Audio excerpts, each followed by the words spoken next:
just talked about postpartum when it comes to divorce and grieving, and still feeling abused. And I, in my mind, think immediately when you were talking about it, I thought about, yes, but you don't even know who you are anymore because you were for so long partnering with somebody and walking the same path. You've been separated from what you knew. So I think people don't realize that they need assistance then more than just that. It's not just about hiring a lawyer, right? And getting this through. It's about everything else that is involved in getting in a divorce. So the way I articulate it is that the reason why divorce as a process is so overwhelming is because there's actually 4 or 5 divorces happening simultaneously.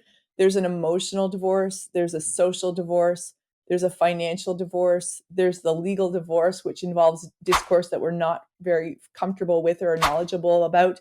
And then often it's impacts our workplaces. And so, it's like instead of taking a vacation and recuperating, you're spending your time doing legal paperwork. So you're not getting that kind of space to restore yourself that you would have had.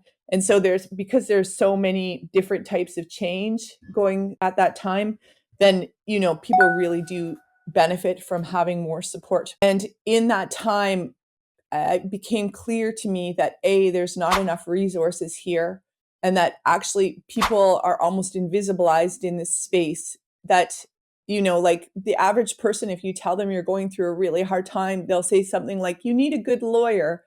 And it's like, yes, you need a good lawyer, but it's way more complicated than that. It's true. And so what we actually need is people who can stay with us and accompany us through challenges.